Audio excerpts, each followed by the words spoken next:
I wanted to talk about ideals today. I am an idealist, and it may be a fault, but it may also be a good thing. You see, I can get stuck on these ideas that I think will propel me in a direction or in a way that I might look. I'm not irrational. Irrational? I'm not irrational, no. I'm not rational though.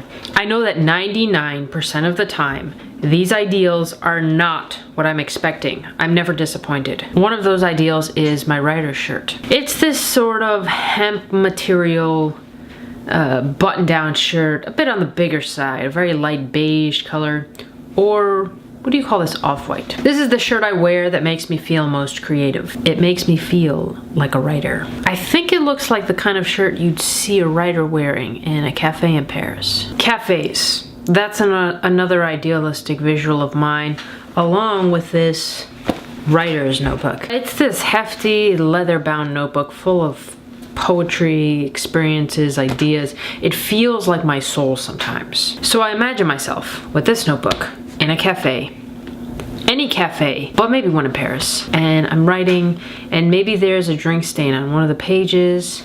I'm wearing my writer's shirt, of course. That is how I came to be obsessed with watches.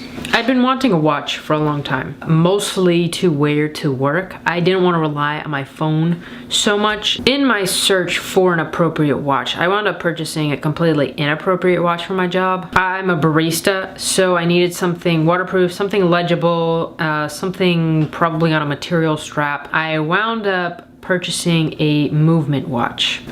Honestly, I didn't know anything about watches at the time. I didn't know that I needed all that. So in purchasing the watch, I did some more research and found out this whole world of watch people. Before long, I saw watches on straps, blue dials, black dials, white dials, leather straps, nylon straps, vintage brands, worn-in straps, straps paired with explorers. It was this visual that had me desiring a mechanical timepiece, a writer's watch. In short, I wanted to go over my collection, at least update it. The last time I did this was about 8 months ago. Maybe it's my idealistic nature that had me craving to learn more about this vast community and all that it had to offer.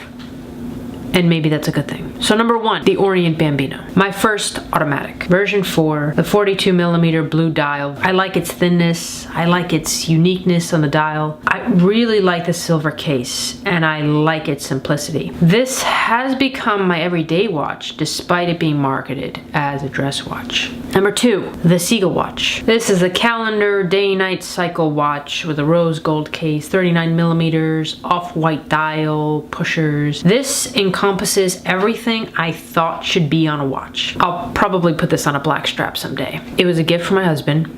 It's special to me. Number 3, the vintage Omega Seamaster DeVille. This belonged to my grandfather, my mother's father. Same color scheme as the Seagull watch. I replaced its original battered and torn strap for this lizard texture strap. My favorite strap in my collection. As for the watch, I like its size. It's 34mm. I like the simplicity. Number 4.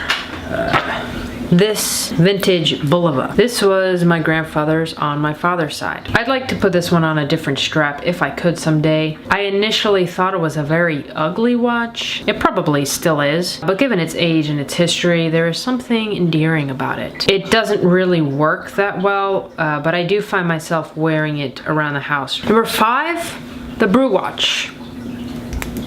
I found it apropos to get this watch because it has an espresso timer, and I'm a barista. I put it on this metal bracelet as the strap it came with didn't fit me and I wanted to wear it to work. I like its square shape. I think it's different, though I don't find myself using the chronograph all too much. I think this watch is here to satisfy my Grail watch craving. That is the state of my collection. For 2019, of course. I will be doing a watch review, and I'll probably get into reasons why I purchased this watch, why I no longer wear the Torpedo Blast, and other stuff, I suppose. Well, that's it. Thanks for listening. Thanks for tuning in.